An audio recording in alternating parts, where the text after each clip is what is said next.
Hello everyone, Jai Hind. I hope you all are doing well. हम करने जा रहे हैं mains previous year question analysis और आज हम देखेंगे general studies paper 2 Indian polity section से एक क्वेश्चन। मैं उम्मीद करती हूँ गाइस आप लोगों ने इस क्वेश्चन को अटेम्प्ट किया होगा और एक बहुत अच्छा आंसर फ्रेम भी किया होगा।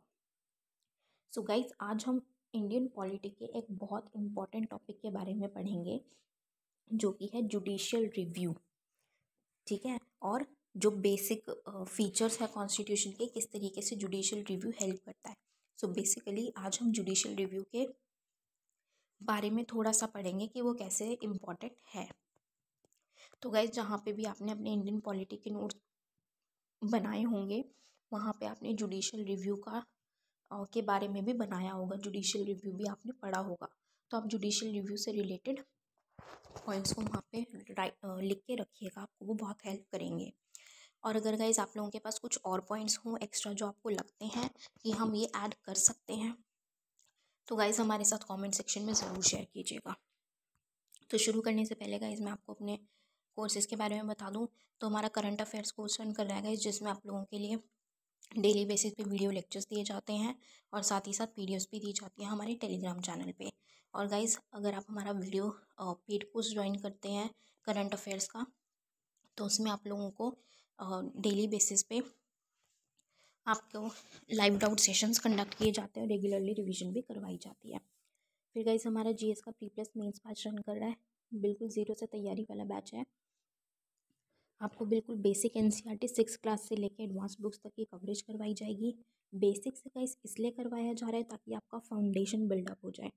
फाउंडेशन बिल्डअप होने से क्या होगा, आपके कॉन्सेप्ट की क्लैरिटी होगी आपको, और कॉन्सेप्ट क्लैरिटी से आपकी हर कॉन्सेप्ट को लेके, हर एक टॉपिक को लेके अंडरस्टैंडिंग बनेगी। And understanding is what UPSC demands. तो गाइज अगर आपको अंडरस्टैंडिंग हो जाएगी, अगर आप अच्छे से फॉलो करेंगे इस बैच को, तो आपको एग्ज़ाम निकालने से कोई नहीं रोक सकता गाइज। तो हाईली रिकमेंडेड बैच ज़रूर ज्वाइन कीजिएगा। और गाइज हमारा मेंस का भी आंसर राइटिंग बैच रन कर रहा है, इसमें आपके लिए एक फ्री सीरीज़ चलाई गई है जिसमें आपको टेलीग्राम चैनल पे मॉर्निंग में कुछ क्वेश्चंस दिए जाते हैं।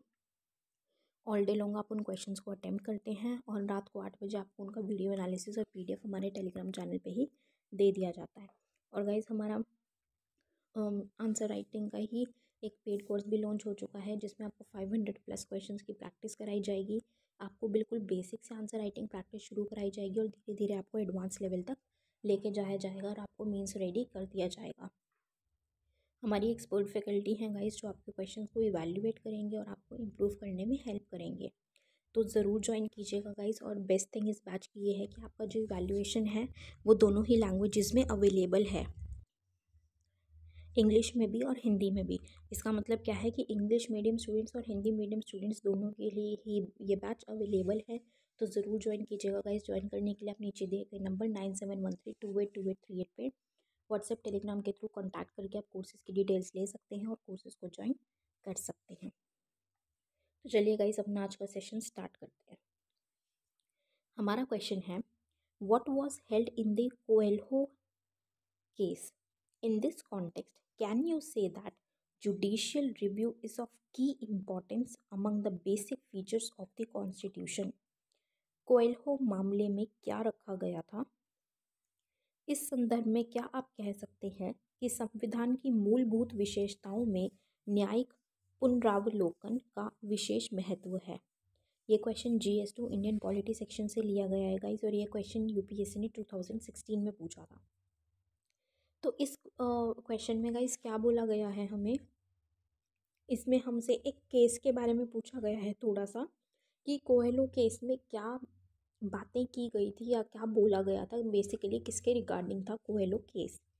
और नेक्स्ट पार्ट में हमें क्वेश्चन के क्या बोला गया है कि अब इसी कोएल्हो केस के बारे में बता के इसी कॉन्टेक्स्ट में हमें इसी से लिंक करते हुए ये बताना है कि जुडिशियल रिव्यू मतलब क्या, जुडिशियल रिव्यू क्या, ये हम कह सकते हैं कि जुडिशियल रिव्यू एक बहुत अहम भूमिका निभाती है, एक उसका बहुत अहम रोल है किसमें, जो कॉन्स्टिट्यूशन के हमारे संविधान की जो मुख्य विशेषताएं हैं, जो उसके बेसिक फीचर्स हैं, ठीक है, उनको पूरा करने में और उनको रखने में क्या एक बहुत अहम भूमिका जुडिशियल रिव्यू निभाती है। तो हमें ये बताना है। जुडिशियल रिव्यू क्या है? न्यायिक पुनरावलोकन। तो उसका एक विशेष महत्व है या नहीं है? हम ये कह सकते हैं कि महत्व है, तो हमें ये बताना है। तो गाइज हम किससे स्टार्ट करेंगे? हम बेसिकली कोएलो केस से स्टार्ट करेंगे अपना डायरेक्टली, क्योंकि हमसे 2 पार्ट पूछे गए हैं। डायरेक्टली पूछा गया है तो हम डायरेक्टली ही आंसर करेंगे। हम कोएलो केस के बारे में बताएंगे। कोएलो केस के बारे में थोड़ा सा बता के फिर हम जुडिशियल रिव्यू क्या वो इम्पॉर्टेंट है या नहीं है, तो हम उसके बारे में बात करेंगे और एंड में हम कंक्लूड करते हुए अपने आंसर को फिनिश करेंगे। तो चलिए गाइस स्टार्ट करते हैं। कोहेलो केस क्या है? Coelho case is one of the landmark judgments on the interpretation of the doctrine of basic structure of the constitution as laid down in Kesavananda Bharati case. Guys आप लोगों ने अगर Indian polity अगर पढ़ी है, polity के बारे में अगर आपने पढ़ा है, तो उसमें आपने केशव नंदा भारती केस के बारे में पढ़ा होगा। ठीक है, 1973 में हुआ था केशव नंदा भारती केस। बहुत इंपॉर्टेंट केस है गाइस, बहुत ज़्यादा इंपॉर्टेंट है। तो केशव नंदा भारती केस में बेसिकली क्या हुआ था, एक डॉक्ट्रिन ऑफ बेसिक स्ट्रक्चर लाया गया था कि आप कॉन्स्टिट्यूशन को अमेंड तो कर सकते हैं, लेकिन आप बेसिक स्ट्रक्चर को अमेंड नहीं कर सकते। मतलब कि आप वो अमेंडमेंट नहीं कर सकते जिससे कि जो कॉन्स्टिट्यूशन का जो बेसिक स्ट्रक्चर है ना, ठीक है, उसका वो वो ही हिल जाए। बेसिक स्ट्रक्चर चेंज नहीं कर सकते आप, ताकि जो कॉन्स्टिट्यूशन में जो दिया हुआ है उसका मतलब ही बदल जाए। तो उसकी जो इंटरप्रिटेशन है उस पर कुछ जजमेंट्स दी थी कोहेलो केस ने, राइट। तो अब हम उसकी बात करेंगे। तो कोहेलो केस में क्या था, एक 9 मेंबर बेंच सुप्रीम कोर्ट के जजेस की बनाई गई थी, और उसमें उस बेंच ने क्या डिसीजन लिया था, क्या बताया था कि जो 9th शेड्यूल में आइटम्स हमें देखने को मिलती हैं वो इम्यून नहीं है, मतलब वो अछूती नहीं है। ठीक है, हम उनको छोड़ेंगे नहीं, वो कहीं पे कुछ एडवांटेज लेवल पे यहाँ पे नहीं है कि जब हम बेसिक स्ट्रक्चर की बात करते हैं या जुडिशियल रिव्यू की बात करते हैं, तो जुडिशियल रिव्यू किया जाएगा 9th शेड्यूल में आइटम्स गिवन है जो उनकी भी, कि अगर जो 9th शेड्यूल में आइटम गिवन है वो अगर कॉन्स्टिट्यूशन के कुछ पार्ट का अगर हनन करती हैं, वॉयलेशन करती हैं, या कुछ ऐसी उसमें अमेंडमेंट लाने की कोशिश करते हैं, कुछ चेंज करने की कोशिश करते हैं जिससे कि जो बेसिक स्ट्रक्चर की बात की गई है वो बदलता है, तो उस पर इफ़ेक्ट पड़ता है, तो वहाँ पे उसको अछूता नहीं रखा जाएगा, उसको भी जुडिशियल रिव्यू में लाया जाएगा, उसको भी वहाँ पे देखा जाएगा, राइट। तो क्या बोला गया है कि 9th शेड्यूल में ऐसा कुछ भी नहीं होगा जिससे कि ऐसा कुछ ऐड या डिलीशन ऐसा कुछ नहीं होगा जिससे कि जो फंडामेंटल राइट्स हैं उनका हनन हो।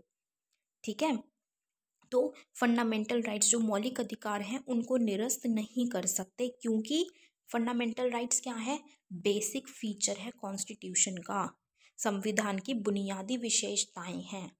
ये उस केस ने पहली बात की कि 9th शेड्यूल को एक इम्यूनिटी नहीं दी जाएगी इस केस में, क्योंकि वो अगर ऐसे वॉयलेशन करेगा, अगर बेसिक फीचर्स को एब्रोगेट करेगा, जैसे कि फंडामेंटल राइट्स की अगर हम बात करें,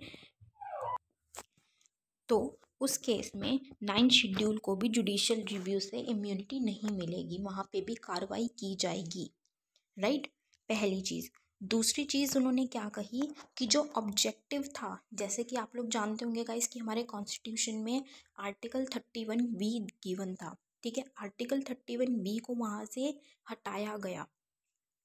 तो वो हटाया गया क्योंकि उसकी वजह से परेशानियां देखने को मिल रही थी, दिक्कतें देखने को मिल रही थी कुछ, इसीलिए वो हटाया गया था, इस उद्देश्य से हटाया गया था ताकि वो दिक्कतों को टैकल किया जा सके। लेकिन इस उद्देश्य से नहीं हटाया था कि वो जुडिशियल रिव्यू से इम्यून हो जाए या जुडिशियल रिव्यू की कैटेगरी से बाहर चला जाए। ठीक है, इसीलिए वो नहीं बनाया गया था कि न्यायिक समीक्षा जो है उसको वो उसकी समाप्त हो जाए।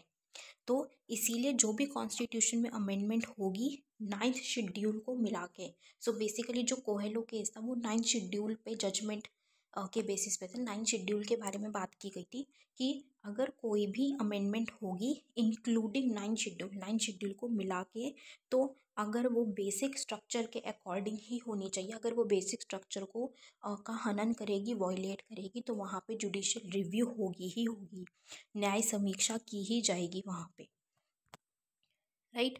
तो ये क्या था, बेसिकली छोटा सा कोहेलो केस था जिसमें 9 शेड्यूल के बारे में थोड़ा सा बताया गया था कि वो जुडिशियल रिव्यू से इम्यून नहीं है।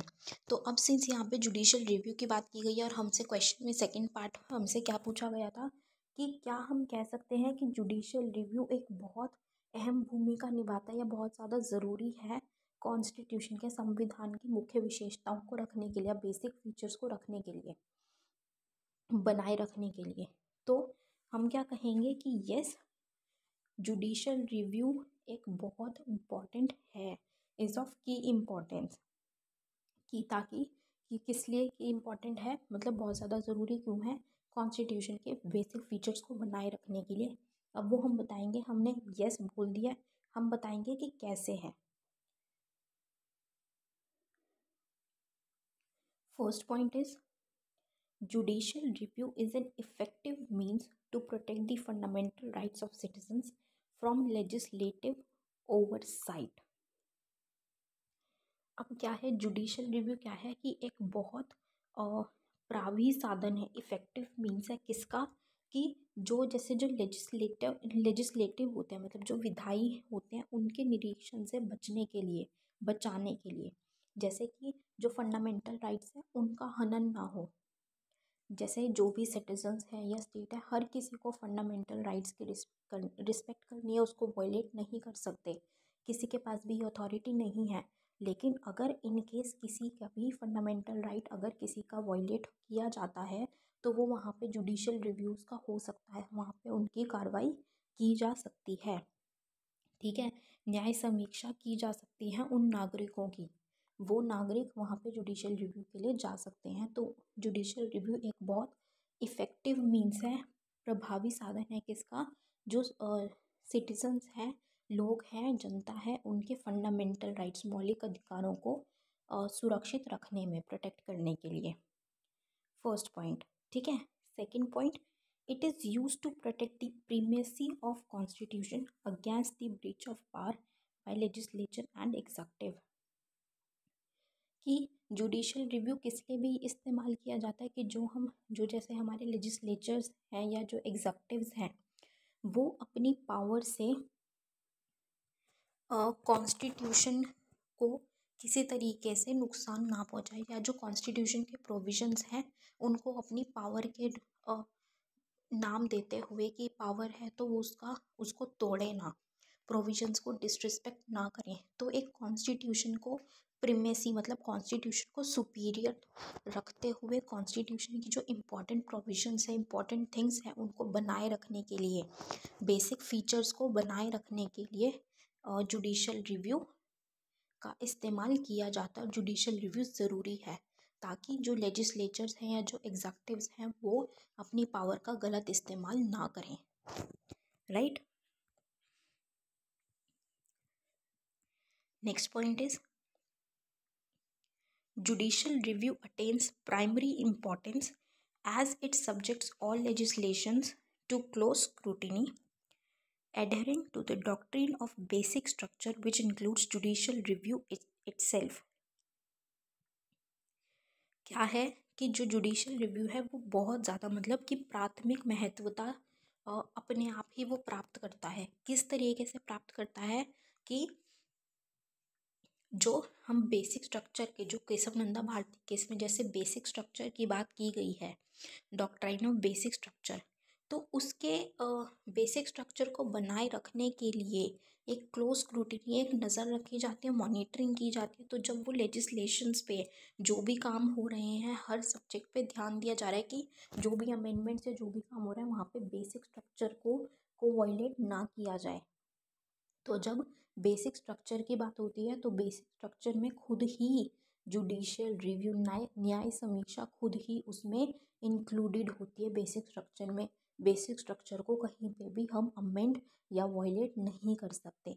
तो इसीलिए खुद ब खुद जो जुडिशियल रिव्यू है वो अपनी प्राथमिक महत्वता प्राप्त करता है। ठीक है, एक प्रीमेसी और इम्पोर्टेंस, प्राइमरी इम्पोर्टेंस वो खुद ही अटेन करता है, क्योंकि वो खुद बेसिक स्ट्रक्चर का एक पार्ट ही फॉर्म करता है। ठीक है, next point is without judicial review basic structure would be rendered powerless and open to violation by arbitrary और ड्रैकोनियन लॉज। कि अगर जुडिशियल रिव्यू होगी ही नहीं तो बेसिक स्ट्रक्चर रहेगा ही नहीं, बेसिक स्ट्रक्चर टूट जाएगा, बेसिक स्ट्रक्चर का ऑटोमेटिकली वायलेशन हो जाएगा, बेसिक स्ट्रक्चर की कोई ताकत ही नहीं रहेगी, कुछ नहीं रहेगा, और वो बिल्कुल ओपन हो जाएगा कि जो भी ऐसे ड्रैकोनियन उल्लंघन करता है, या जो कठोर कानून है, मनमाने कानून है, जो अपनी अपनी मर्ज़ी से काम करते हैं, अपने बेनिफिट के लिए काम करते हैं, और जो कठोर कानून है, ड्रैकोनियन लॉज हैं, उनके लिए वाइड ओपन हो जाएगा। और जो हम बेसिक स्ट्रक्चर की बात करते हैं ना, वो पूरा भी अमेंड होने की कगार पे आ जाएगा। तो जो बेसिक स्ट्रक्चर की जो इम्पोर्टेंस है, या जो कॉन्स्टिट्यूशन की इम्पोर्टेंस है, वो रहेगी ही नहीं, ना रिस्पेक्ट रहेगी, ना ही इम्पोर्टेंस रहेगी। तो जुडिशियल रिव्यू से पूरा का पूरा बेसिक स्ट्रक्चर पावरलेस हो सकता है। तो एक तरीके से ये बोल सकते हैं हम कि बेसिक स्ट्रक्चर का एक तरीके से स्पाइन की तरह है जुडिशियल रिव्यू। तो जुडिशियल रिव्यू होना बहुत ज़्यादा ज़रूरी है कॉन्स्टिट्यूशन के फीचर्स, बेसिक फीचर्स को बनाए रखने के लिए, right. Next is judicial review is an effective tool for safeguarding the constitution which becomes extremely necessary keeping in mind the bad experiences of emergency. कि जुडिशियल रिव्यू एक बहुत ही प्रभावी उपकरण है, इफ़ेक्टिव टूल है कॉन्स्टिट्यूशन को बचाने के लिए, सेफगार्ड करने के लिए, कॉन्स्टिट्यूशन के जो प्रोविजंस हैं उनको प्रॉपर तरीके से वो इम्प्लीमेंट हो सके, उनकी रिस्पेक्ट की जा सके, उनको बचाया जा सके, उसके लिए एक बहुत ही महत्वपूर्ण टूल है, इफ़ेक्टिव टूल है।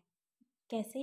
क्योंकि और ये हम कैसे कह सकते हैं कि बहुत ज़्यादा ज़रूरी तब भी हो गई है जब हमने देखा है कि इमरजेंसी को किस तरीके से यूज़ किया गया है। हमने अपने पास्ट में देखा है, हमारी पास्ट हिस्ट्री ये बताती है कि इमरजेंसी प्रोविजंस को किस तरीके से यूज़ किया गया है, किस तरीके से एक बैड एक्सपीरियंस हमें देखने को मिला है। तो उनको ध्यान में रखते हुए हमें ये बहुत ज़्यादा ज़रूरी हो जाता है कि जब हम कॉन्स्टिट्यूशन को सेफ गार्ड करने की, प्रोटेक्ट करने की बात करते हैं, तो वहाँ पे जुडिशियल रिव्यू एक बहुत इफ़ेक्टिव टूल निकल के आता है, एक प्रभावी उपकरण वहाँ पे हमारा निकल के आता है। क्योंकि अगर जुडिशियल रिव्यू नहीं होगा तो वहीं हम बात कर रहे हैं कि आर्बिट्ररी काम होगा, अपने मन माने तरीके से, मन चाहे तरीके से काम किया जाएगा, ठीक है। कुछ भी अमेंडमेंट कर दी जाएगी, कोई टोकने वाला पूछने वाला नहीं है, बेसिकली अकाउंटेबिलिटी भी वहाँ पे नहीं होगी। तो उससे क्या होगा, जो कॉन्स्टिट्यूशन की पावर है, जो कॉन्स्टिट्यूशन की इम्पोर्टेंस है, वो हमें टूटती हुई देखने को मिलेगी। इसीलिए जुडिशियल रिव्यू एक बहुत इफ़ेक्टिव टूल माना गया है कॉन्स्टिट्यूशन को सेफगार्ड करने के लिए। ठीक है गाइस, तो ये हमने किसकी बात की कि जुडिशियल रिव्यू क्यों इतना इम्पोर्टेंट है वो कॉन्स्टिट्यूशन के बेसिक फीचर्स को बनाए रखने के लिए, राइट। एंड में हम इसको कंक्लूड करते हुए बताएंगे कि judicial review is a crucial aspect and cornerstone to our constitutional setup. कि ये एक बहुत क्रूशियल मतलब बहुत महत्वपूर्ण पहल है, और एक ये कॉर्नर स्टोन की तरह काम करता है हमारे कॉन्स्टिट्यूशन को बनाए रखने के लिए। मतलब एक आधारशिला की तरह काम करता है, एक आधारशिला है हमारे कॉन्स्टिट्यूशन का सेटअप को बनाए रखने के लिए, उसकी नैतिकता, उसकी इम्पोर्टेंस को बनाए रखने के लिए। However, necessary care should be taken to ensure that judicial review doesn't lead to judicial overreach, which is harmful for a democratic setup like India. लेकिन हमें ये भी ध्यान रखना है कि जो जुडिशियल रिव्यू है वो जुडिशियल ओवररीच ना हो। मतलब कि जुडिशियल रिव्यू के नाम पे अपना कुछ मनचाहा ना, मतलब कुछ आर्बिट्ररी ना किया जाए, मनचाहा कुछ ना किया जाए, या उसका गलत तरीके से जुडिशियल रिव्यू को किसी गलत तरीके से यूज़ ना किया जाए, जुडिशियल ओवररीच ना हो, ठीक है। तो उसका भी ध्यान दिया जाना चाहिए। अब अदरवाइज़ क्या होगा कि जो इंडिया का एक डेमोक्रेटिक सेटअप हमें देखने को मिलता है, लोकतांत्रिक ढांचा है, उसका हनन होते हुए उसको बहुत ज़्यादा नुकसान पहुंचते हुए देखने को मिल सकता है। तो इसीलिए एक जुडिशल रिव्यू को जिसको हम अच्छा बता रहे हैं, यस बहुत अच्छा है, लेकिन उस पर भी निगरानी रखने की ज़रूरत है, उसको भी ध्यान में रखने की ज़रूरत है कि वो भी लिमिट में ही यूज़ किया जाए, राइट। सो गाइज, ये था हमारा आज का question. I hope you all have like this session. So with this we end of this session here guys. ख़त्म करने से पहले मैं आपको अपने कोर्सेज़ के बारे में बता दूँ तो हमारा करंट अफेयर्स बैच रन कर रहा है गाइज, जिसमें आप लोगों के लिए डेली बेसिस पे वीडियो लेक्चर्स प्रोवाइड किए जाते हैं और साथ ही साथ पीडीएफ्स भी दी जाती हैं आपको फ्री ऑफ कॉस्ट।